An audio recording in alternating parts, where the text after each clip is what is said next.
Olá, pessoal, muito boa noite aos sobreviventes nesse domingão. Vamos finalizar esse aulão com essa aula de ciclos da vida. Meu nome é Aline, eu sou professora dessa disciplina, também ministro outras disciplinas em universidade, atendo no ambulatório do Hospital das Clínicas, em consultório e também presto consultoria. Nessa aula a gente vai fazer uma revisão sobre alguns assuntos na disciplina de ciclos da vida. É uma disciplina bastante extensa, não deixem de deixar suas dúvidas e, claro, de marcar o grupo ideal, né? A gente está aqui também pela ação do coletivo Belas, não esqueçam de fazer a sua doação, é muito importante. Claro que todo mundo está aqui para passar, né? É o mais importante, e quando a gente marca lá no grupo ideal, vocês vão tocar o terror que vocês estão estudando em pleno domingo à noite. Então, vamos lá. Questão 1. A prova é da Prefeitura de Balneário Camboriú, deste ano de 2021.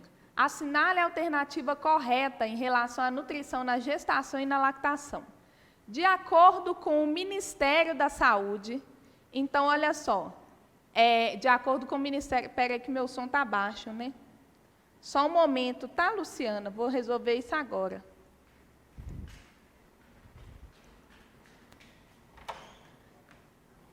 Meu som está baixo, o povo está reclamando.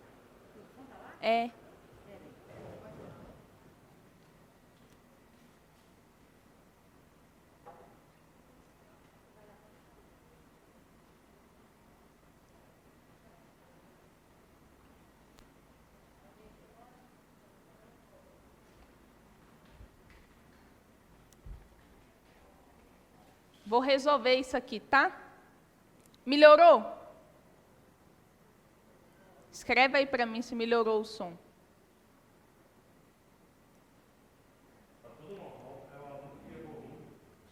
É volume? Ah, então beleza. Então, pode só aumentar aí no seu e a gente vai dar continuidade, tá bom? Vamos lá. Assinale a alternativa correta em relação à nutrição na gestação e lactação.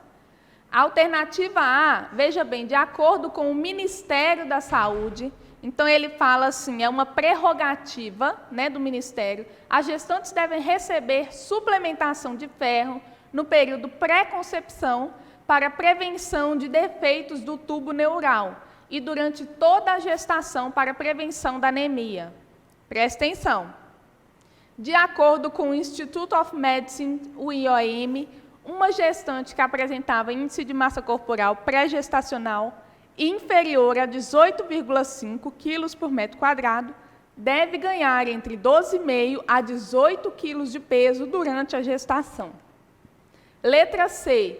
Durante a gestação, o custo energético varia conforme o trimestre gestacional.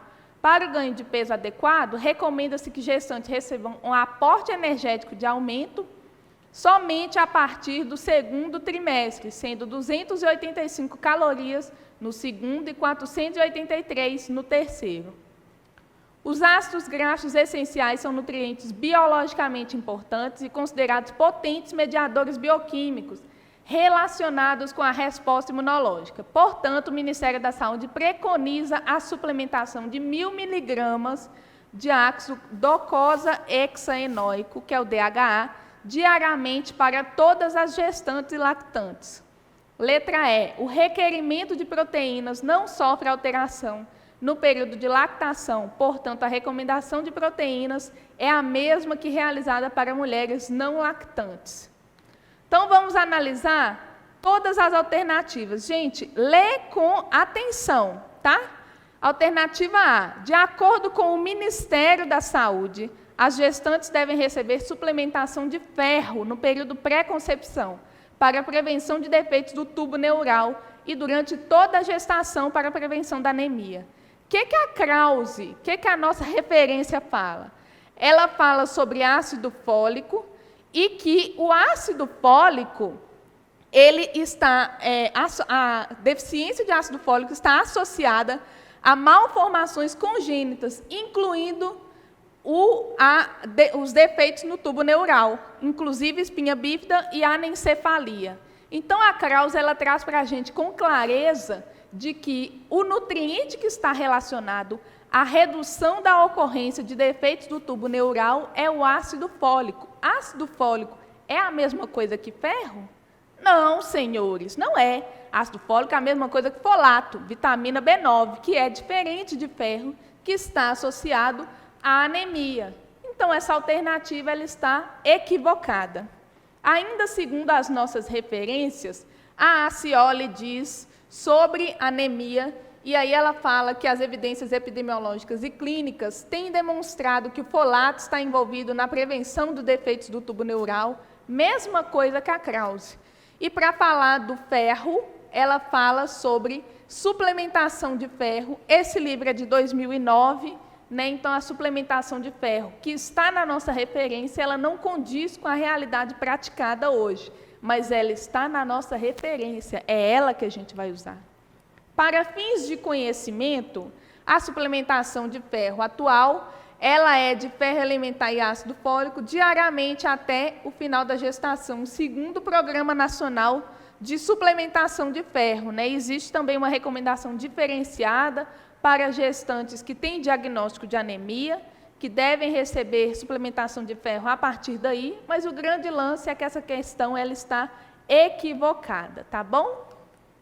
Gente, muito importante a gente considerar que nessa pergunta aqui, ele fala sobre Ministério da Saúde, né? Às vezes, na nossa prova, pode vir isso, mas aí vocês vão ter que reunir as evidências, as referências que vocês têm, né, do que vai cair na prova. Se a pergunta pede sobre o Ministério da Saúde, e na nossa referência não tem nenhum manual do Ministério que fale sobre esse assunto, então vocês vão usar só a referência de livro. E aí é o que vai dar a diferença. Eventualmente vai ter uma divergência entre a prática, né, os manuais do Ministério da Saúde, e a literatura que vai cair. Alternativa B. De acordo com o Institute of Medicine, uma gestante que apresentava IMC pré-gestacional inferior a 18,5 deve ganhar entre 12,5 a 18 quilos de peso durante a gestação. Isso está correto, gente? Vamos ver lá. Quem é meu aluno vai ver essa tabelinha na minha aula. Ou já viu, né? Os mais espertos já assistiram até essa aula. Então, está lá, baixo peso 18,5, ganho de peso semanal de 44 a 58, ganho de peso de 12,5 a 18. Gestante de baixo peso deve ganhar o quê? De 12,5 a 18. Está correto? Está correto. Então, essa alternativa ela está certa, de acordo com a Acioli, de acordo com a referência do nosso concurso. Durante a gestação, o custo energético varia conforme o trimestre gestacional. Até aí, tá bom? Ou já deu pau? Tá bom. Varia mesmo, né? Varia conforme o trimestre gestacional. Para o ganho de peso adequado, recomenda-se que gestantes recebam um aporte energético aumentado somente a partir do segundo trimestre, sendo 285 kcal no segundo e 483 kcal no terceiro. Gente, quando você não souber nada da vida, quando você estiver na dúvida, você vai ver só essa palavra aqui, ó, ela já elimina. Então, se você não tivesse estudado nada, você ia ver essa palavra e você ia grifar ela lá e prestar muita atenção, porque isso tem cara de cilada. Tá? Onde tem somente, tem jeito de cilada. Então, aqui a gente vê, ó, o ganho, o custo energético que a gente tem, na verdade, ele não vai mudar só a partir do segundo trimestre, até porque a criança ela vai ter uma demanda energética, né? A divisão celular ela tem uma demanda energética, ainda nem é criança nessa ocasião. Quando está na formação embrionária, a gente tem sim um aumento de oferta energética. Então, aqui é uma mentira, por conta que a gente precisa dessa oferta energética maior a partir do primeiro trimestre, e no terceiro não é 483, é 475, segundo a nossa mãe Acioli. Tá? É ela que está mandando aqui no momento. Letra D, essa aqui é para emocionar a pessoa. Os ácidos graxos essenciais são nutrientes biologicamente importantes e considerados potentes mediadores bioquímicos relacionados com a resposta imunológica. Portanto, o Ministério da Saúde preconiza a suplementação de 1.000 miligramas do ácido docosa hexaenoico diariamente para todas as gestantes e lactantes. Você, meu irmão, você já viu o Ministério da Saúde sair entregando cápsulas de DHA por aí, de 1.000 miligramas? Só se você estava sonhando, né? Porque esse é o sonho de toda nutricionista. O posto de saúde está entregando por aí um ômega para geral. Mas a verdade é que nós não temos essa recomendação. O que nós temos é uma conversa falando sobre a importância do DHA na formação da membrana celular, na bainha de mielina e na formação cerebral, e mesmo assim a recomendação é de 100 a 200. Essa recomendação da Krause, ela não é preconizada pelo Ministério da Saúde. Aline, e se no meu concurso a questão fosse diferente? Em vez de falar assim que o Ministério da Saúde preconizava, falasse assim que há recomendação de suplementação. Aí eu podia falar que a oferta é interessante, mas o termo recomendação de preconizar suplementação, isso aí tinha que ter no guidelines, tinha que ter no manual, e a gente não tem isso. Agora, se estivesse falando assim, existe relação, pode ser interessante para a gestante, pode ser recomendado utilizar o DHA em até 200 miligramas, aí sim, aí podia. Então, se você quiser saber mais um pouco sobre o ômega 3 na gestação e no aleitamento, você vai apanhar o livro da Krause lá na página 921 e vai ver isso lá. Isso é motivo de treta, né? Porque aqui dá uma divergência, mas essa aqui é a pergunta desse concurso, que ela não está conizente. Eu estou dizendo para vocês, para a gente poder enxergar o panorama para o caso da nossa prova vir com essa questão, com essa informação sobre o DHA. O ômega está muito na moda, sabe, gente? Todo concurso vai cair ômega em algum momento. Então, assim, recomendação tem, evidência tem, mas preconizar por ministério não tem, não. O requerimento de proteínas não sofre alteração no período de lactação e, portanto, a recomendação de proteína é a mesma realizada para mulheres não lactantes. Isso aqui, gente, é uma verdade? Não sofre alteração? Não, a Scioli falou o seguinte: o requerimento de proteína durante a lactação é determinado por um método, considerando a taxa de produção do leite. Ainda ela diz o seguinte: cerca de 20 a 27% do nitrogênio total do leite é proteico. De nitrogênio não proteico, as necessidades de nitrogênio da nutriz devem cobrir o nitrogênio proteico. Então, o que ele faz? O leite vai utilizar nitrogênio não proteico e, portanto, a nutriz deve ter o nitrogênio proteico. Logo, ela vai ter uma demanda diferenciada de nitrogênio do que uma mulher não lactante. A recomendação do consumo de proteína, ela é a seguinte: 72,1 vezes 1,1, somando-se o adicional de proteína para o primeiro semestre de lactação, obtém-se 98 gramas de proteína. Isso fica parecendo a 15% do VET. Uai, Aline, mais 15% do VET está parecendo com DRI. Por que você está falando comigo que é diferente? Amada, a Scioli, ela traz uma recomendação muito específica. Então, aqui, o termo não sofre alteração, ele dá a entender que essa alternativa está errada, até porque a outra estava mais certa. Gente, prova de concurso é para pegar a que tiver mais certa e a mais errada.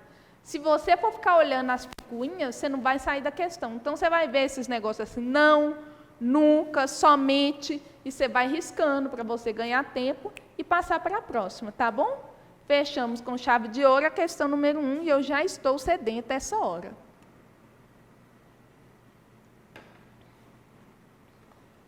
Então, vamos lá. O ganho de peso ideal na gestação é baseado nas recomendações do Institute of Medicine e leva em consideração o IMC pré-concepcional da paciente. Sobre o assunto, assinale a alternativa correta. Gente, eu acabei de falar isso. Isso aqui é só para vocês verem que esse é um assunto que cai muito. Dentro da área de ciclos, eu ouso dizer que o que mais tem é questão de gestação e lactação. Tá? Então, é muito importante que vocês tenham isso bem embasado. É para visualizar 100 vezes aquela tabelinha. Se bobear, você imprime e prega ela lá no seu quarto, para você lembrar do ganho de peso da gestante. Gestantes com baixo peso devem ganhar 2,3 quilos no primeiro trimestre e 0,5 quilos em semanas nos segundo e terceiro trimestre, certo? Não sei, veremos a tabela. Gestante com IMC adequado deve ganhar 1,6 quilos no primeiro trimestre e 0,4 quilos por semana no segundo e terceiro trimestre. Gestante com sobrepeso deve ganhar até 0,9 no primeiro trimestre e gestantes obesas não necessitam ganhar peso no primeiro trimestre. Já no segundo e terceiro, as gestantes com sobrepeso e obesas devem ganhar até 0,1 kg por semana e 0,2 por semana, respectivamente. Ou será que todas estão corretas? Basta você colar aqui, que você vai ver que essa tabelinha está muito parecida com aquela questão. Então, aqui a gente nota que eles estão explicando essa tabelinha aqui na questão. Ah, Aline, mas eu não consigo decorar essa tabela nem a porrete. Uai, gente, se você conseguir decorar só essa coluna do meio aqui, que foi o que eu consegui decorar, já deu bom, porque aí você fica pensando, baixo peso, você vai desenhar no seu caderno, tá? Na hora que você for fazer a prova, você vai desenhar lá na prova. Baixo peso, eutrófica, sobrepeso e obesa. Aí eu não sei qual que é o ganho de peso do primeiro trimestre, eu não estou lembrando, estou nervosa, estou no meio da prova. Então, eu vou fazer assim, ó, 0,5, 0,4, 0,3, 0,3. Pronto, decorei. Se eu faço isso, eu já tenho uma parte da questão na minha mente, que é o ganho de peso no segundo e terceiro trimestre. Logo, você olhando aqui, você vai conseguir ter uma visualização de que alguma coisa estava certa. Aqui não tinha muito para onde fugir. 0,5, 0,4 e aqui 0,3, 0,2. Então, pronto. Todas estão corretas. Ai, gente, desculpa, eu coloquei a bolinha no errado, mas aqui estão todas corretas, tá? Vamos para a 3. O estímulo normal para a secreção de leite é que estimula a secreção que por sua vez estimula a produção de leite pelas células alveolares. Assinale a alternativa que preenche correta e respectivamente as lacunas do trecho acima. Apojadura ocitocina, sucção prolactina, hidratação ocitocina, sucção ocitocina, progesterona e estrogênio. Para responder a essa questão, a gente precisa compreender essa figurinha que está lá na Krause e está em absolutamente todo lugar que vai falar de lactação. Com a sucção, a criança vai estimular a ejeção do leite, o leite que já foi produzido por conta da presença da prolactina. Quem vai falar para poder liberar esse leite pela sucção vai ser lá no hipotálamo, e é o hipotálamo quem decide que vai haver liberação da ocitocina. Então, com essa organização dos hormônios, é que a gente vai ter a liberação do leite. Ah, e a progesterona e o estrógeno, que eu não vi aqui? Eles estão mais presentes na gestação. Na verdade, eles até que vão ter um papel aqui, mas a gente vai falar mais deles na gestação. Na lactação, você precisa ter em mente que prolactina está na produção, ocitocina está na ejeção. Isso só vai acontecer por meio de informações no hipotálamo, que vai informar para a liberação desses hormônios, e a sucção vai gerar esse estímulo. Pegou? Então, o menino fez a sucção, prolactina, ocitocina. Agora a gente vai ver as fases da lactogênese, para a gente poder saber fazer essa e outras questões que tenham. Eu tenho toque com esse quadro bagunçado durante a minha aula. Na fase 1 da lactogênese, ocorre no início do último trimestre até o pós-parto. E nela, a diminuição dos níveis de progesterona e os níveis de prolactina estão elevados. A lactogênese, ela nada tem a ver com a sucção, porque ela vai acontecer ainda na gestação, tá? É natural, por exemplo, que às vezes a gestante sai um pouquinho de leite do peito dela sem a sucção, ela ainda está gestante. Na fase 2, que é o momento da descida do leite, a gente vai usar o termo apojadura, 2 a 3 dias após o parto. Que leite é esse mesmo? É o colostro, o primeiríssimo, tá? Nós vamos falar já já dos tipos de leite. As mudanças no leite continuam por 10 dias, depois vai aparecer o leite maduro. Colostro, leite de transição e leite maduro. E a fase 3, que é a galactopoiese, é a manutenção da lactação. No eixo hipotálamo-hipófise, que era aquele desenho que tinha lá na mente da mãe, é a manutenção da produção de prolactina e ocitocina, porque peito não é estoque, é fábrica. Quanto mais a criança suga, mais estímulo terá para a prolactina trabalhar e a ocitocina liberar. O leite não extraído vai aumentar a pressão capilar, inibindo nova síntese de leite. Então, quando não houver extração, não vai haver produção. Isso é importante. Falta de sucção, sem estímulo para a produção dos hormônios. Essa aqui as mamães vão matar por tabela, porque se a pessoa não entender nada, ela vai lembrar lá do caso dela, que o menino mamou e o leite logo secou. Então, gente, é isso.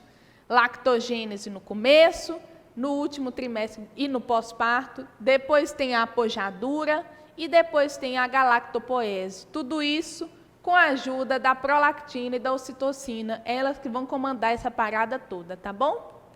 Isso aqui quem fala é a Krause. Então, nós vamos ver que a questão eu tinha que ter botado aqui, né? Vamos ver aqui de novo.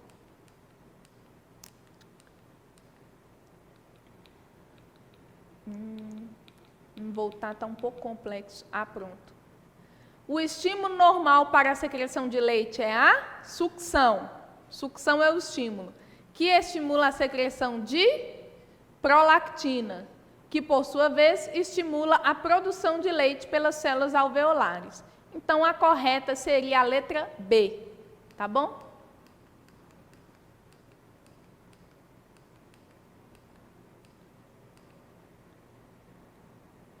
Vamos à questão 4.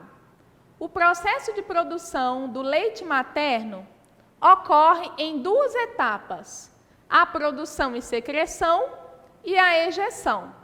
O processo secretório é ativado pelo estímulo de sucção do bebê. Entretanto, o leite secretado não flui espontaneamente até os seios lactíferos, devido à pressão capilar, só acontecendo por meio do reflexo da descida do leite. Assinale a alternativa correta acerca dos fatores que influenciam esse reflexo. Nessa altura, o aluno já bugou, porque tudo que eu sabia está no enunciado. Esse é o momento de pânico quando você está fazendo prova. Todo o seu conhecimento já foi falado no enunciado. Você vira e fala assim, tudo que eu sabia da matéria você já falou, o que é que eu vou fazer agora? Não criemos pânico. Lê o resto da questão em paz. Ansiedade, dor ou dúvidas podem estimular o reflexo. Estimular? Aumento da concentração do hormônio leptina no sangue auxilia o reflexo. Gente, eu vou ter que pegar meu óculos ali, que o caso está grave. Só um momento.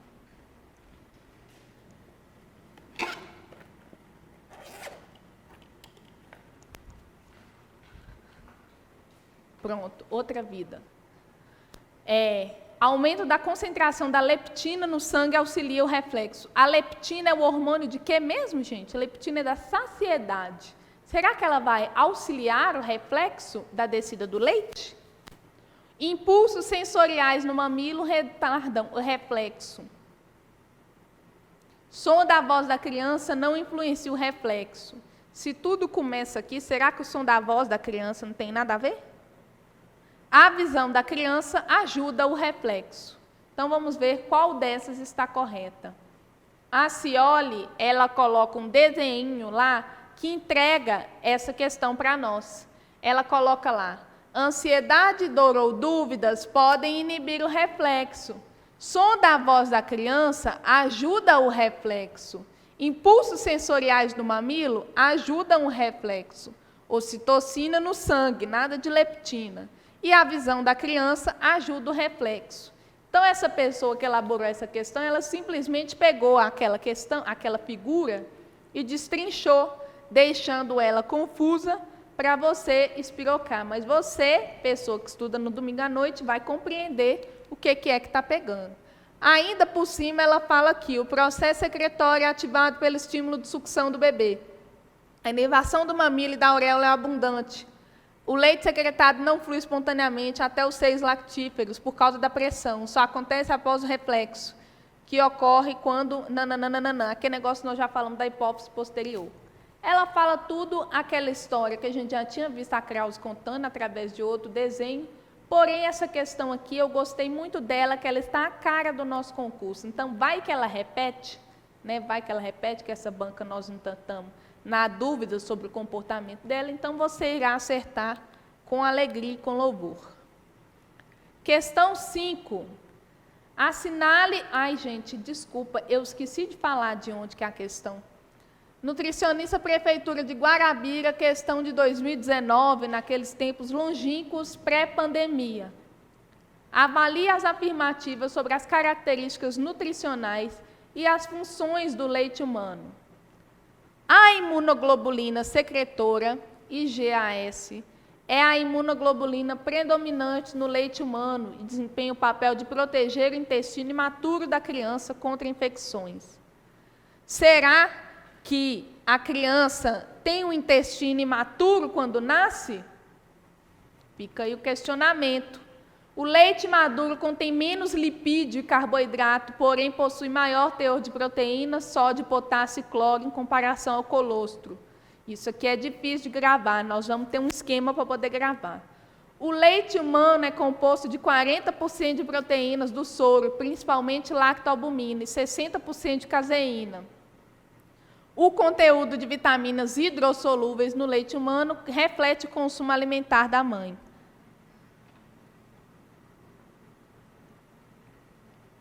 Ah, que bonitinho. Adalgino falou que é psicólogo e está gostando da aula. Muito bom, Adalgino.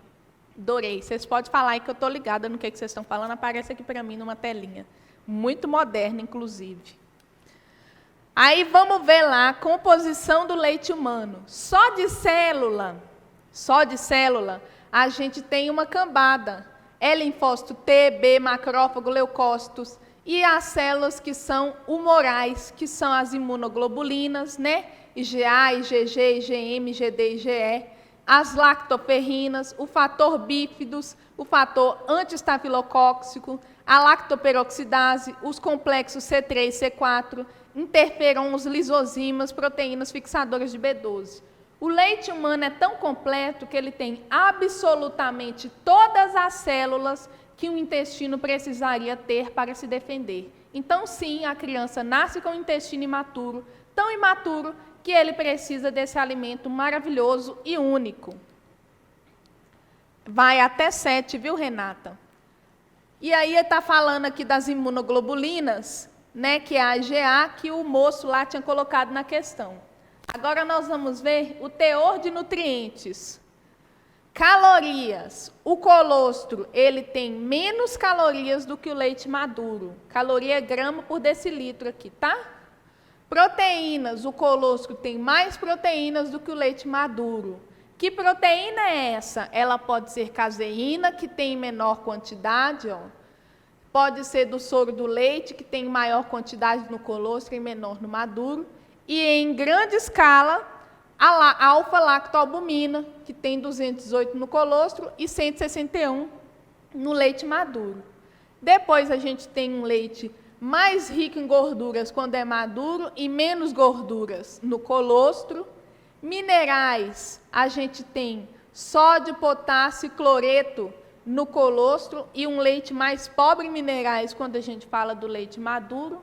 Vitaminas A, E e carotenoides e pobre em complexo B.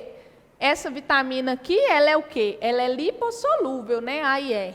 Então, ele estava falando de hidrossolúvel lá. E o leite maduro é pobre em vitamina A e tem o dobro de vitamina E que o colostro. E as imunoglobulinas, elas estão em maior quantidade no colostro. Por quê? Porque o neném, quando ele nasce, ele precisa de mais células vivas, mais imunoglobulinas, para defender aquele intestino. E aí, quando acontecer isso, depois ele vai ficando mais maduro e vai reduzindo a quantidade de GA. Essa tabelinha está disponível nas duas literaturas que são base da nossa disciplina, tá?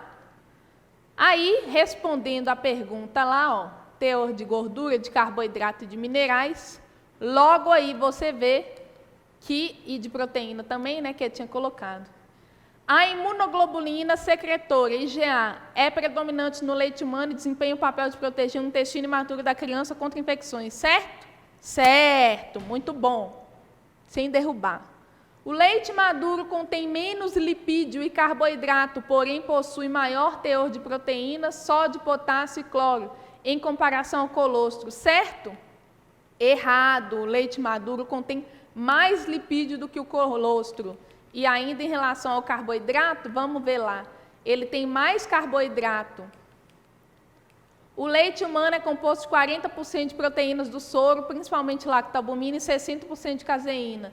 Não é verdade, porque a caseína, ela corresponde a uma fração menor. Ó. A caseína é a proteína menos abundante no leite materno. A gente tem mais lactalbumina e na menor quantidade do soro do leite. Então, essa também está errada. E o conteúdo de vitaminas hidrossolúveis no leite humano reflete o consumo alimentar da mãe. Essa informação não estava ali na tabelinha, mas ela está correta, tá, gente? Realmente, o estado nutricional da mãe, ele reflete no teor do leite. Mães extremamente nutridas têm um leite mais pobre nutricionalmente falando. Então, está correto o que se afirma em 1 e 4. 1 e 4, certo? Beleza? Vamos lá.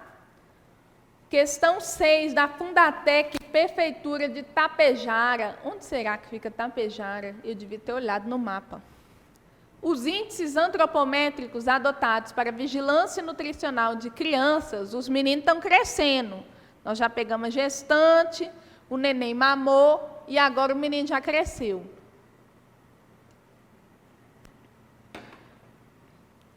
Aí, olha, nós já passamos de 20% da meta, hein, gente? Vamos doar. Vocês vão assistir na aula e vão fazendo a doação para o coletivo.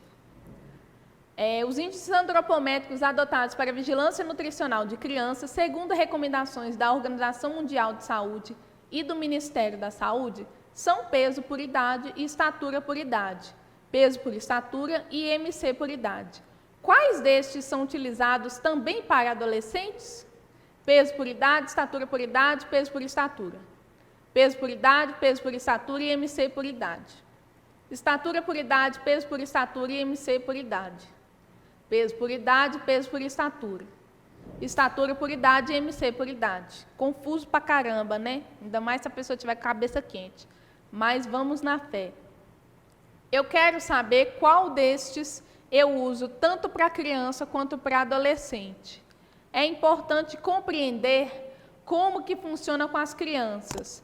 Na criança, a gente precisa avaliar o estado nutricional dela, porque a gente vai identificar os riscos de deficiências nutricionais, acompanhar o crescimento infantil, verificar o hábito alimentar e monitorar o risco de excesso de peso. E isso é importante por causa de quê? Porque é um grupo de grande vulnerabilidade social, porque a criança malnutrida, isso pode trazer consequências para o resto da vida dela. Né? Isso aqui é um consenso entre a Scioli e Krause. Às vezes elas brigam, às vezes elas fazem as pazes. Isso aqui é um consenso, todas as duas acham a mesma coisa. E lá na Scioli, ela tem essa tabelinha, na verdade também tem na Krause, mas lá na Krause é tanta tabela que a gente fica perdido. De peso por idade, peso por estatura, IMC por idade e estatura por idade. Isso aqui para as crianças, tá? e aí logo a gente vê para adolescente como é que funciona. Aí no adolescente a gente vai ver sobre IMC, né? No adolescente a gente foca muito no IMC. Antes do estirão, os meninos e as meninas têm estaturas semelhantes. Até a primeira metade do estirão, meninas são mais altas do que os meninos. E depois do estirão, os meninos se tornam mais altos que as meninas. Isso via de regra, né, gente? A gente sabe que cada criança é de uma maneira. Mas para o adolescente, o IMC por idade e a estatura por idade são os indicadores que a gente vai utilizar. Então, considerando essa informação aqui da Krause e a outra que a gente já tem da criança, a gente já é capaz de responder a nossa pergunta. Portanto, o indicador que a gente vai utilizar, tanto para criança quanto para adolescente, vai ser a estatura por idade e o IMC por idade. Ali eu coloquei uma observação para vocês saberem que peso por estatura é um marcador que a gente usa somente para crianças de 0 a 5 anos, tá? Depois dos 5 não se usa mais peso por estatura.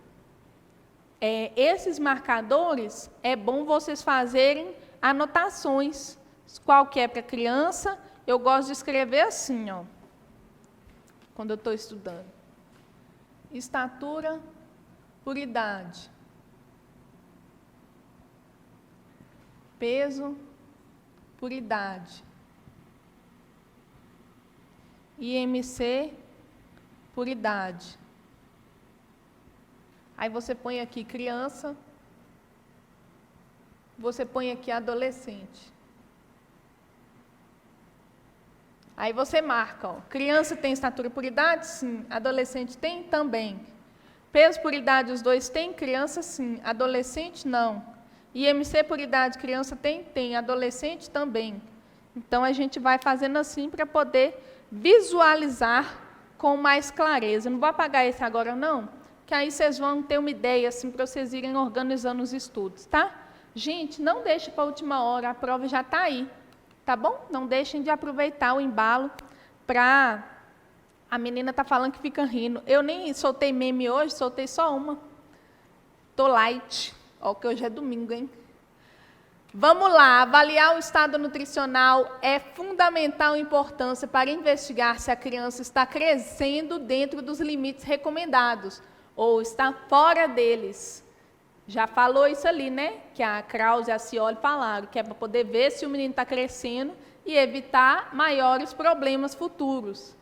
Evitando devido a doenças ou condições de vida desfavoráveis. O que seriam condições de vida desfavoráveis? É uma criança que está num ambiente que não é propício para o seu crescimento, seja condições socioeconômicas, seja a oferta de nutrientes, seja até mesmo o ambiente psicologicamente falando. Medidas de crescimento em crianças são uma das maneiras mais eficientes de ponderar seu estado de saúde em geral, tornando eficazes possíveis intervenções que podem restabelecer condições ideais de saúde e evitar os danos resultantes da desnutrição. Acerca da proposição acima, analise as afirmativas abaixo. O conhecimento do estado nutricional pode ainda determinar prognóstico de terapia em diferentes patologias. Ora, bola, se você não puder determinar a terapia nas patologias pelo estado nutricional, então você, nutricionista, não serve para mais nada. É para isso mesmo que a gente está aí. Os fatores de risco relacionados com a desnutrição em crianças são baixo peso ao nascer, história de prematuridade, desmame precoce, baixo grau de escolaridade materna, renda familiar abaixo de 2 salários mínimos, saneamento básico domiciliar inadequado. Isso aqui está com cara de Ministério da Saúde, essa determinação não está? Período entre o desmame e os 5 anos de idade é nutricionalmente o mais vulnerável segmento do ciclo da vida. Ô, gente, tem momentos na vida que vocês vão ter que reunir as informações de uma referência e da outra. Assim sendo, nesse tipo de questão aqui, nós não poderíamos considerar só a Scioli, só a Krause para conseguir responder, tá bom? A atenção à saúde infantil pressupõe ações e intervenções como o acompanhamento do crescimento e desenvolvimento, o incentivo à amamentação e promoção da alimentação saudável, prevenção e tratamento de doenças comuns da infância por meio da imunização, controle de infecções respiratórias agudas e diarreia aguda infecciosa.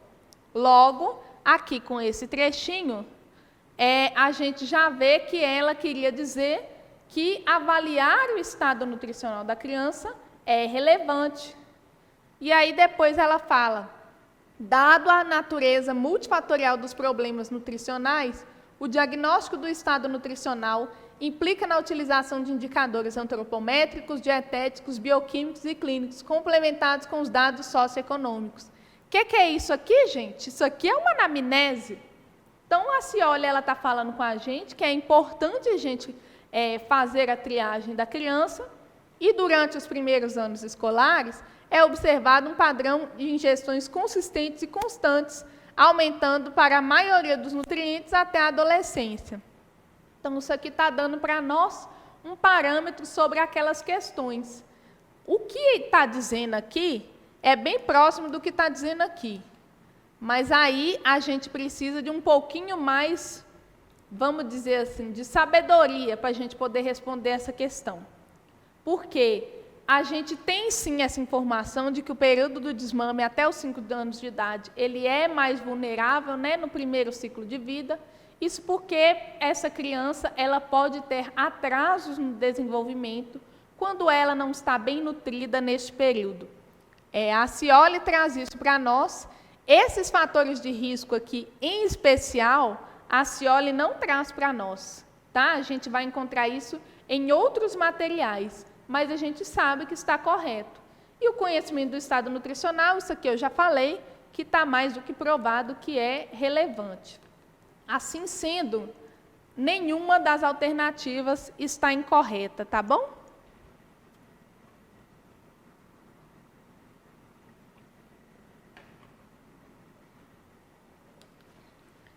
Questão 8.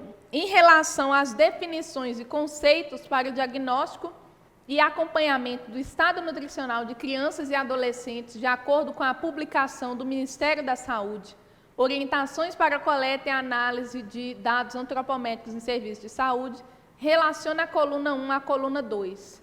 Aline, mas essa questão aí, ela não tem nem nada a ver com a nossa literatura, porque ela está perguntando de um documento que nem está no nosso referência, mas acontece que esse tipo de orientação, ela também está no livro, tá? Porque essas orientações de OMS, essas assim mais robustas, elas aparecem para nós no nosso livro. Então, a gente precisa saber. Então, vamos lá. Adequação nutricional. Eutrofia, o que é? Carência nutricional, o que é? Distúrbio nutricional, o que é? Ponto de corte e índice.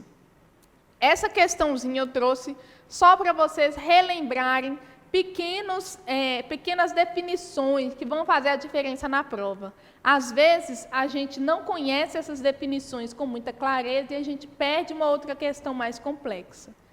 Então, vamos lá. Problemas relacionados ao consumo inadequado de alimentos, tanto por escassez quanto por excesso, como a desnutrição e obesidade. Isso é o quê? Eu coloquei na outra ordem. Deixa eu colocar uma cola aqui para vocês poderem entender. Foi mal. Eutrofia. 2. Carência nutricional. 3. Distúrbio nutricional. 4. Pontos de corte. E 5. Índice. Pronto. Aí vocês vão acompanhando uma coisa com a outra. Então, qual desses aí, que parece com eutrofia? Eutrofia é um problema? Não, eutrofia não é um problema. Eutrofia é a solução, é onde a gente quer chegar. corresponde aos limites que separam os indivíduos que estão saudáveis dos que não estão? Tentadora, tentadora. Eutrofia é uma manifestação? Não, não é uma manifestação. É a combinação entre duas medidas antropométricas? É uma situação em que deficiências gerais? Não. Deficiência e eutrofia não vão entrar na mesma frase. Ou é a combinação entre duas medidas antropométricas, por exemplo, peso e estatura, ou entre uma medida antropométrica e uma demográfica, estatura por idade. Então, é a manifestação produzida pelo equilíbrio entre o consumo e as necessidades nutricionais, tá? Depois, a 2 é carência nutricional. A carência, eu já poderia pensar que pode ser um problema, não é essa aqui, corresponde aos limites. Situações em que deficiências gerais ou específicas, já dei a cola, né, porque eu fui rápida demais. Combinação entre duas medidas não podia ser. Então, aqui só podia ser ou deficiências gerais ou problemas. Gente, faça a prova por eliminar, na hora que vai dar bom, tá? Vai eliminando. Situação em que deficiências gerais ou específicas de energia resultam na instalação de processos orgânicos adversos à saúde. Isso é carências. Agora, nem eu não sei os trem, tá vendo? Distúrbio nutricional. Seria problemas relacionados ao consumo inadequado de alimentos, tanto por escassez quanto por excesso, como a desnutrição e a obesidade. Se eu já identifiquei que a carência é esse aqui, o outro problema que sobrou para mim só podia ser essa primeira. Na verdade, dava para dar uma confundida entre essa e essa aqui. Só que depois, na hora que você vai ver a ordem, ele não aceita essa outra ordem. Então, acaba você dando bom e acertando a questão. E aí, depois de distúrbios nutricionais, seria ponto de corte, que parece bem, né, entre os limites que separam os indivíduos em que estão saudáveis dos que não estão. Então, é o 4. Só sobrou o 5 para essa combinação, que seria o índice. A ordem correta, então, ficou 3, 4, 1, 2, 5, que é a letra D. Essa é uma questão, Érica, referências da fase nutricionalmente mais crítica da criança, é a Acioli. Ela fala mais isso do que a Krause. Tá bom? Então, aqui, essa questão aqui, ela é boa para vocês estudarem, sabe? Porque você vai rever conceitos que são importantes para fazer a prova.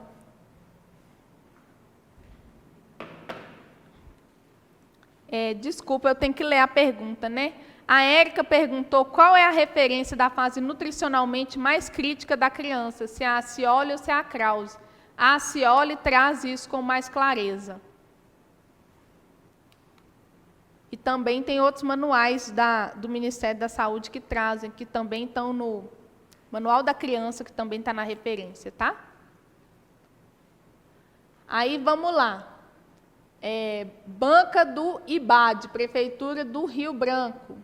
Correlacione as colunas a seguir de acordo com os índices antropométricos e outros parâmetros adotados para vigilância nutricional por fase no curso da vida. Criança, adolescente, adulto e idoso. Esse aí é uma questãozinha para arrematar todos os conhecimentos. Qual desses que a gente usa mais o IMC? Em criança, adolescente, adulto ou idoso? Vamos ver aqui. Aqui tem esse negocinho que ele é ótimo para a gente poder colar para fazer a questão. Peso por idade na criança, peso por estatura, IMC por idade, adolescente, IMC por idade, estatura por idade, adulto, IMC e circunferência da cintura, idoso IMC, e gestante IMC por semana gestacional e ganho de peso gestacional. Então, agora nós vamos ver. IMC vai ser para quem? Pode ser adulto, pode ser idoso, pode ser adolescente, pode ser criança. Então, vamos deixar ele por último. Peso por idade. Qual que é o único que tem peso por idade? É a criança. Então, aqui vai ser 1. Vou fazer uma cola aqui para nós antes de sair a resposta, para vocês não verem que aí não bagunça o trem. Circunferência da cintura. Qual que a gente faz circunferência da cintura? É no adulto. A gente faz mais circunferência da cintura no adulto. Ai, eu mesma aperto os trem. E o IMC, ele vai aparecer aqui só o IMC. O primeiro era IMC por idade. Então, IMC por idade pode ser tanto criança quanto adolescente. Logo ficou 2, 1, 3, 4. O 2 seria só o adolescente, né? Que é IMC por idade, também podia ser criança, mas a gente tem peso por idade que era só na criança, então já não tinha como ser. Circunferência da cintura que eu tinha para adulto e índice de massa corporal, somente IMC que sobrou para o idoso, que é a única coisa que a gente faria. Beleza? A sequência, então, ficou letra C, de casa. Quem já assistiu a aula da Ana Flávia, ela fala, né? C de... Não é, D de Deus me ajuda, A de Ave Maria, os seus, que se que é. Questão 10, está acabando. Na adolescência, o rápido crescimento durante o estirão exige elevada oferta de pá.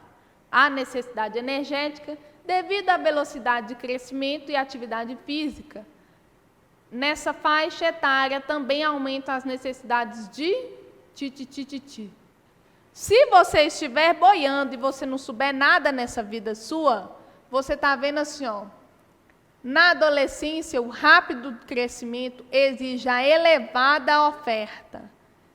Elevada de algum nutriente. Aí a necessidade energética, tem como ela diminuir?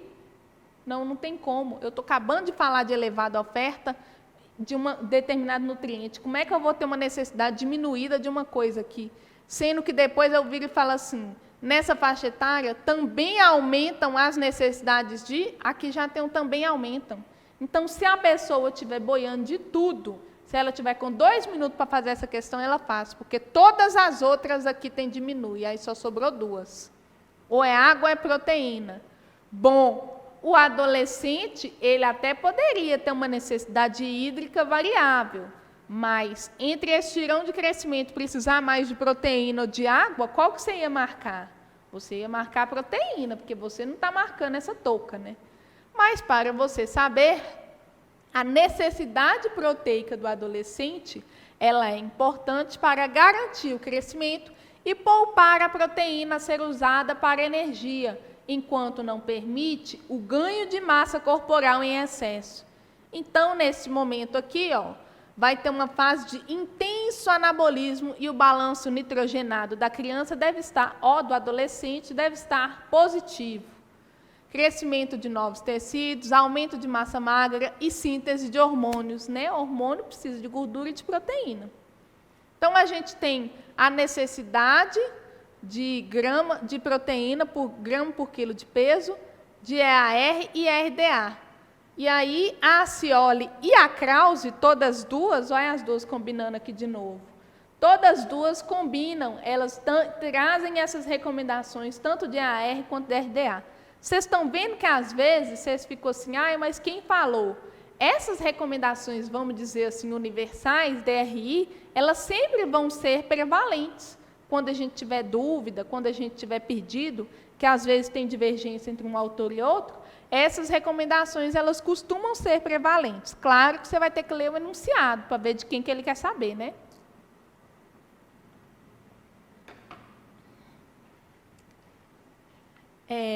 Então, é isso aí. As recomendações, gente, para vocês saberem, lá na questão ele vira e fala assim, de proteína, lipídio, carboidrato e zinco. Então, para você ficar sabendo sobre os outros nutrientes, apesar de que nós já matamos a charada dessa questão, é bom que você saiba, que de 1 a 3 anos de idade, a necessidade de carboidratos e de 4 a 18 anos, ela não muda, ela mantém-se a mesma, de 45 a 65, que é a mesma coisa de quem? Do adulto.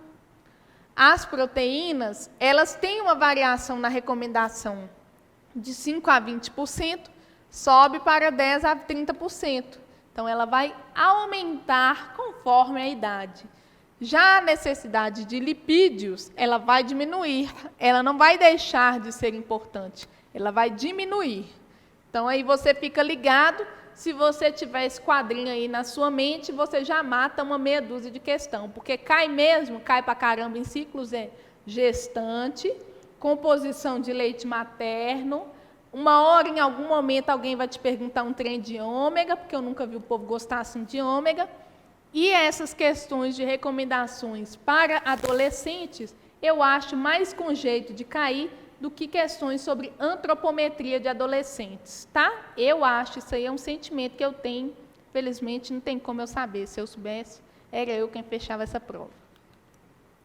Aí, gente, para vocês ficarem ligados, porque agora nós vamos ver aqui, ó, a maior vulnerabilidade das crianças para a anemia pode ser explicada pela grande necessidade fisiológica de ferro para crescimento e sua insuficiente ingestão na dieta habitual. Então, a hora que a Cioli traz isso aqui para nós, ela fala assim, o menino precisa de ferro e não consome.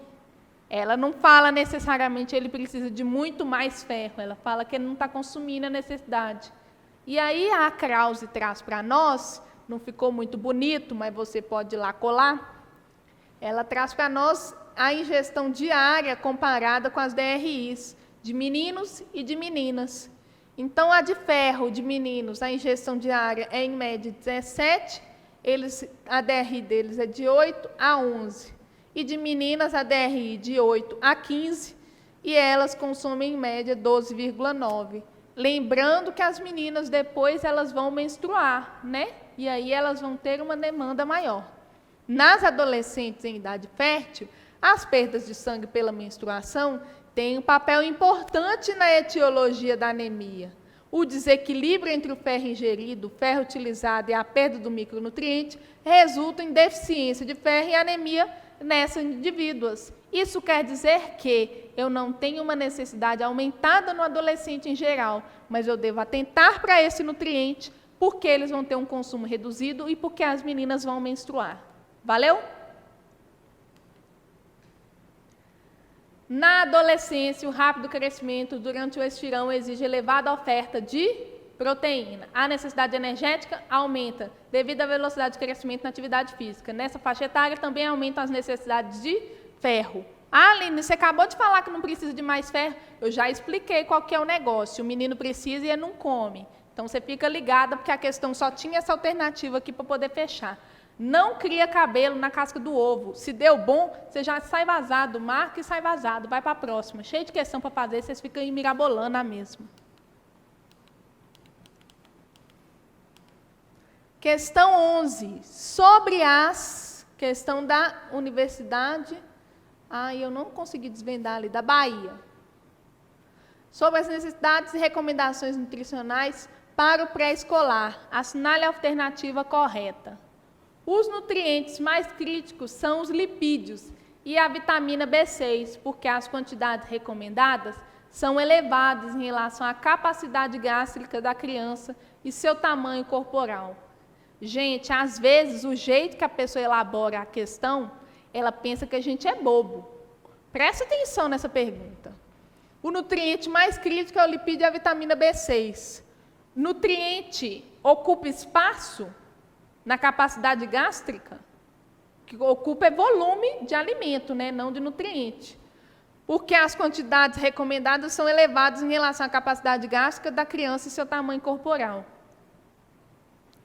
A necessidade nutricional de ferro é facilmente alcançada nessa fase. Que fase é essa? Pré-escolar. O menino come direito, será? De forma que o pré-escolar não constitui um grupo de risco para ocorrência de anemia ferropriva. Já tem cola disso aqui na questão... Gente, pessoa retardada, olha. Na questão anterior aqui, ó, na hora que ele falava das crianças aqui, ó, da necessidade de ferro, da sua insuficiente ingestão. Então, você que já fez aquela questão ali, logo você está com o pé nas costas, porque você já identificou que essas meninas aí vão ter uma necessidade, sim.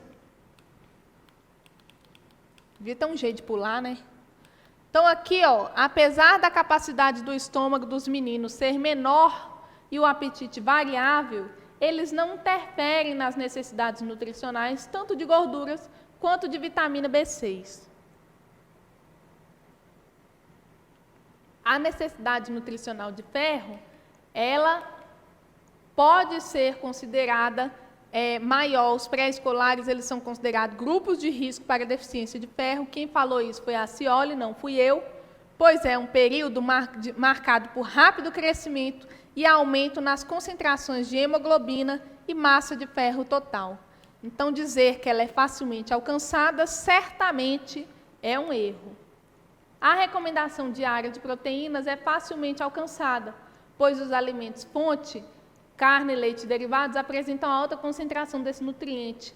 Ora, bola, se você não souber disso, você não é nutricionista. Não tem como o ser humano ser nutricionista e não saber que a necessidade proteica é facilmente alcançada pelos alimentos fonte de proteína.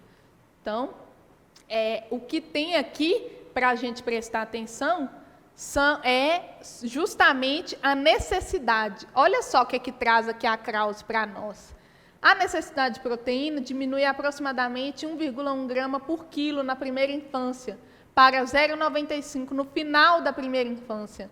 A deficiência de proteína é incomum e está relacionada a crianças com dietas veganas rigorosas. Quer dizer que toda criança vegana vai ter? Lógico que não, né? É possível adequar, mas ela só vai acontecer quando a criança tiver uma dieta vegana rigorosa, sem adequação nutricional, com múltiplas alergias alimentares ou problemas de comportamento que provocam seleção alimentar.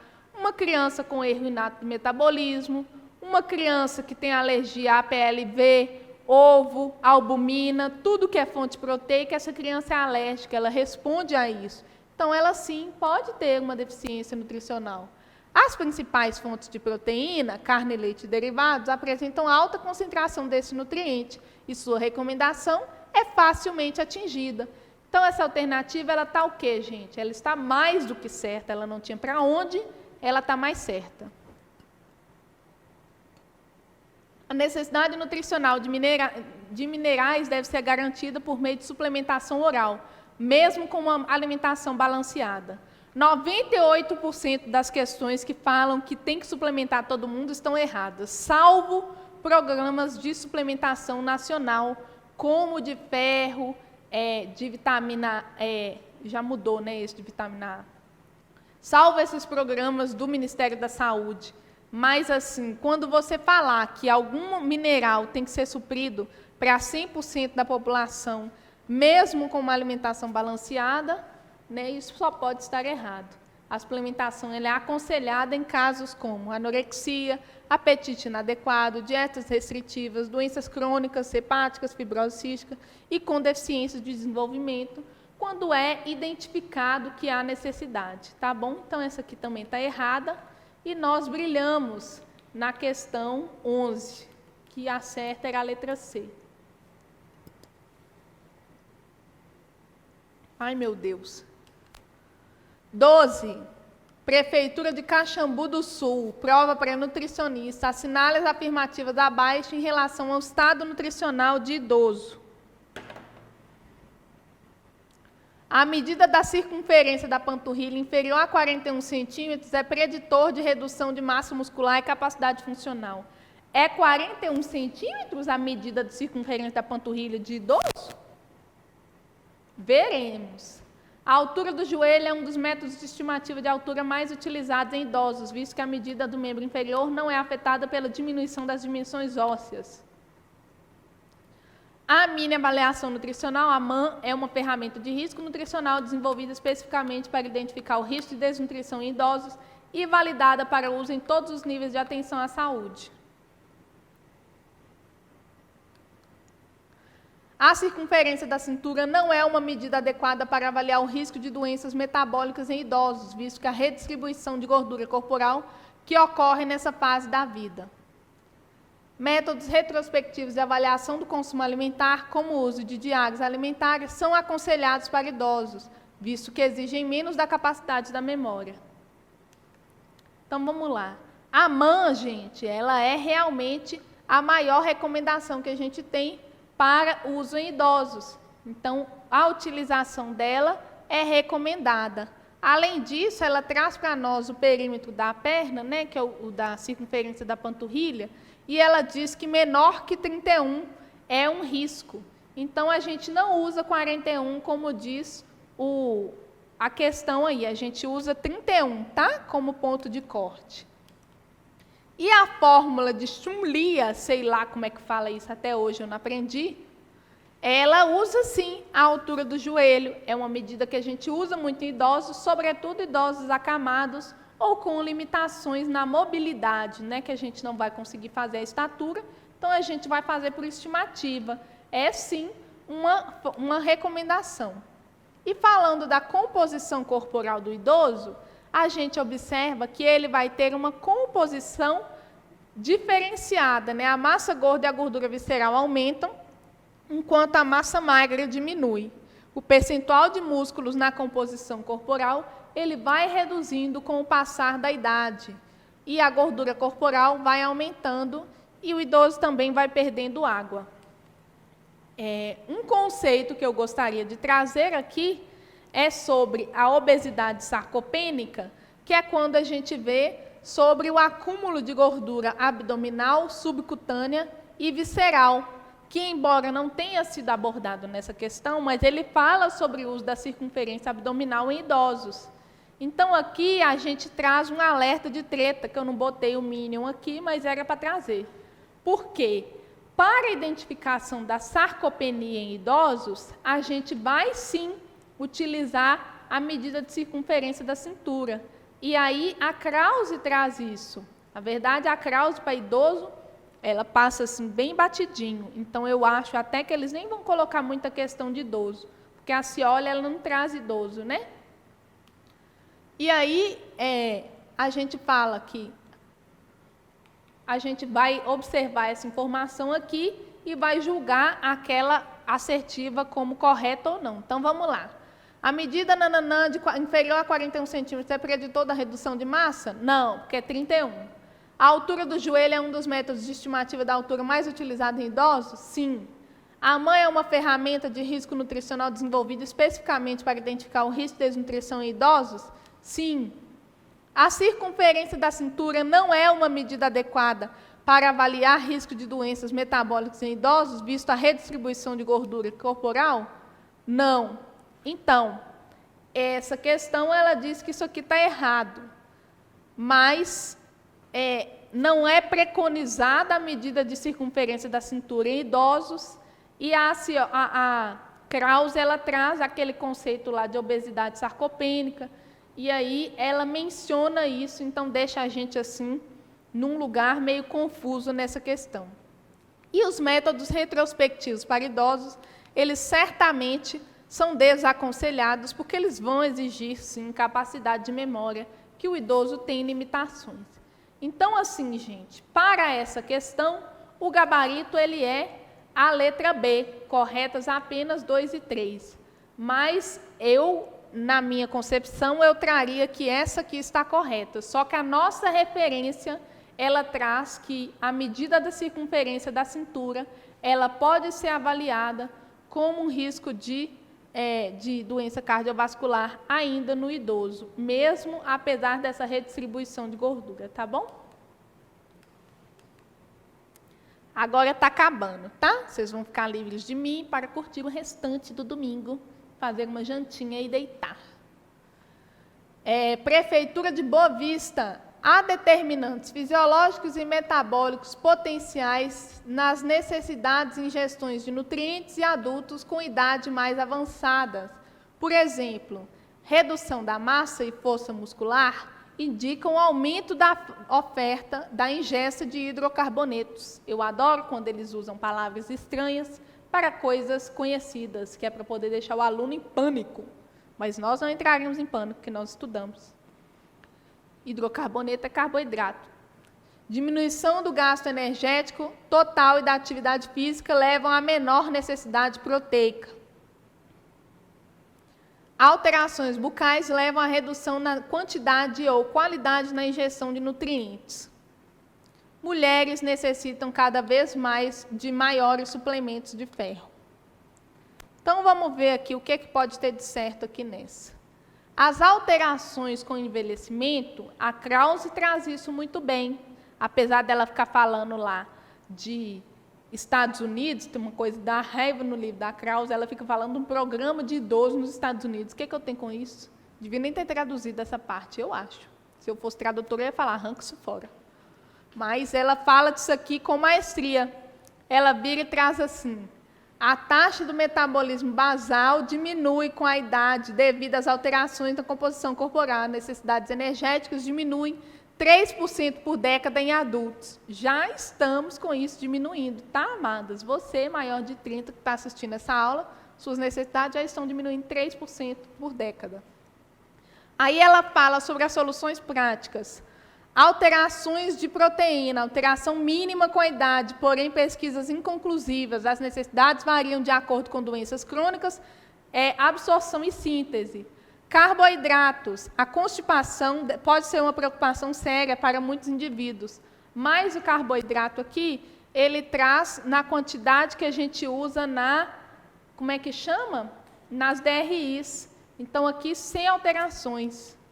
Aí, as fibras, ele fala, né, da oferta de fibras que deve ser observada no idoso. O idoso tem perda de água, o idoso tem redução da motilidade gastrointestinal, na mobilidade, então ele tem tudo para ficar constipado. E os lipídios, ela traz que a doença cardíaca é um diagnóstico comum, embora a oferta lipídica deve ser de 20% a 35%. Vitaminas e minerais, o entendimento das necessidades, a excreção e envelhecimento muito aumentado, porém muitos aspectos permanecem desconhecidos. Falou, não falou nada. Então ela não traz muita clareza, muita diferença nas recomendações para os idosos. Logo, a gente vai usar o nosso bom senso, o nosso conhecimento, para poder falar aqui. Redução da massa e força muscular indica o aumento da ingesta de hidrocarbonetos? Sim ou não? Não. Não quer dizer que a pessoa está perdendo massa muscular porque ela está comendo muito carboidrato, não. Porque a redução da massa e força muscular, ela é um indicador de sarcopenia, que é a perda de massa muscular, que vai ocorrer no idoso. Aí a gente fala também da senescência, que é um processo natural que acontece no envelhecimento. E aí tem a sarcopenia, que ela vai chegar para todos nós, né? Eu quero morrer sarcopênica, que eu vou morrer velha. Diminuição do gasto energético total e da atividade física levam a menor necessidade proteica. Nós temos uma necessidade proteica menor no idoso? Nós não temos, nós vimos ali que é juntinho com o adulto. Alterações bucais levam à redução na quantidade ou qualidade da ingestão de nutrientes? Sim, certamente isso aqui está correto. Porque o idoso ele pode usar prótese, ele pode precisar de... Eu estou vendo vocês aqui rindo. Cristiane Chagas, excelente professora, sua didática é ótima. Beijos, Cris. Ana Paula está rindo. Samara está concordando, dizendo que a parte do livro é desnecessária. É desnecessária. Se a Krause me ouvisse, ela ganhava mais. A gente tem, sim, essas alterações bucais no idoso que vão reduzir a ingestão dos nutrientes e não tem essa história aí de mulher precisar cada vez de mais suplementos de ferro, não. Porque isso aí vai variar conforme a situação de vida. Tem mulheres que passam anos sem menstruar, né? Essa recomendação aqui, ela seria infundada. Então, para nós, a certa é a letra C. Tá? Estamos acabando, estamos vencendo, só falta mais um. O menino já vem aqui fazer o sorteio. E aí vocês aproveitam para não esquecer de fazer a doação para as meninas do Coletivo Belas, tá? As medidas antropométricas podem ser associadas para a formação de índices com diferentes finalidades, a depender da fase do curso da vida. Na atenção básica, são recomendadas na avaliação antropométrica de adultos de 20 a 59 anos, a utilização do IMC e o perímetro do bíceps é o quê? A gente só tem dobra cutânea tricipital e bicipital. Nós não temos, eu coloquei tricipital aqui, mas eu queria dizer a bicipital, tá? A gente não vai ver perímetro do bíceps, não, tá? Do abdômen eu quero saber a circunferência do abdômen, para fazer a relação cintura-quadril, mas isso aí vai ser a medida da cintura. Não vou querer do abdômen para poder fazer isso aqui. Da panturrilha eu quero saber para idoso. Idoso é que eu quero saber da panturrilha. Adultos de 20 a 59 anos, não me interessa a panturrilha dele. E da cintura, eu vou querer para poder fazer o risco cardiovascular, para fazer esse negócio aqui da relação cintura-quadril. Então, na verdade, eu não quero saber de mais nada que não IMC e a circunferência da cintura do adulto, tá bom? Todo o resto é firula e não me interessa. E agora, vocês, vencedores, que aguentaram até essa hora, são exatamente 7 horas da noite de domingo, certamente você tem mais chance de passar do que a pessoa que não está estudando essa hora, tá? Bota aí no seu Instagram, marca o ideal e fala que você está estudando para você botar a pessoa com medo de que ela vai fazer a prova e você já está na frente dela. Sobre a nutrição nos ciclos de vida, analisa as afirmativas, marcando V para as verdadeiras e F para as falsas. Durante a gravidez é requerido um adicional de energia de aproximadamente 600 calorias para o segundo trimestre. Será? Não sei. Na adolescência, a necessidade de carboidratos, assim como a maioria dos nutrientes, diminui quando comparados com a dos adultos. As necessidades de carboidratos para adolescentes são estimadas em 130 gramas ao dia. Em idosos, estou na última questão, só um momento. O fator hidratação pode ser bastante crítico devido à perda de massa magra e consequente desidratação. Entretanto, o consumo de 1,5 litros ao dia de líquidos assegura uma hidratação adequada. Gente, vamos ver a 1. Durante a gravidez é requerido um adicional de energia de aproximadamente 600 calorias para o segundo trimestre? A Cioli, ela diz o seguinte, que o custo energético ele é variável segundo trimestre de gestação. Para o primeiro e segundo e terceiro trimestre, temos, respectivamente, 85, 285 e 475 calorias ao dia. Quem assistiu a aula desde o início já viu aquele quadrinho. Então, ela fala aqui para nós que não tem essa história de 600 calorias para o segundo trimestre, não, tá?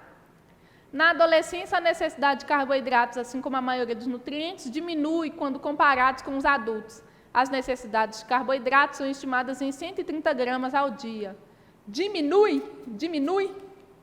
As necessidades, elas são as mesmas para todo mundo. Os requerimentos de carboidratos para adolescentes são extrapolados a partir das necessidades dos adultos e devem ser usados como ponto de partida para a determinação da necessidade real do adolescente. Então, aqui não tem nenhuma mudança. O erro do jovem é achar que a necessidade dele vai diminuir, e aí ele falou assim, 130 gramas está certo, mas ele não viu essa palavra aqui. Então, você presta atenção que a necessidade ela pode ser isso, mas uma palavra faz com que você erre a questão. Tá? Fica atento, que às vezes você vai fazer a questão, você está dormindo, está cansado, está exausto. Dá uma revisada antes de passar o gabarito. Em idosos, o fator hidratação pode ser bastante crítico devido à perda de massa magra e consequente desidratação. Entretanto, o consumo de 1,5 litros de líquidos assegura uma hidratação adequada. É o nosso último alerta treta do dia, porque a Krause ela diz o seguinte, a condição de hidratação pode ser facilmente problemática. Ela incentiva essa quantidade de 1.500 ml ao dia, ou 1 ml por energia consumida, mas a gente sabe que a DRI é 30 ml por quilo de peso. Eu, quando vi essa questão, eu fiquei sem entender qual é que é. Mas, segundo a nossa literatura, que vai cair na nossa prova, essa questão ela está correta. Então, aqui, ele está dizendo que é errado, porque ele certamente está considerando a DRI. Mas, se fosse para olhar a nossa literatura, ela estaria certa, tá? Então, dizendo o autor aí dessa questão que é tudo falso. E aí, gente, muito obrigada. Vou chamar o menino para fazer o sorteio. Não vai embora antes do sorteio, não, você vai me xingar. Qualquer dúvida que vocês tiverem, vocês podem procurar o suporte ou o contato. Não esqueçam de fazer sua inscrição no curso, não esqueçam de fazer a doação também, e aguarde um segundo que o menino já vai vir.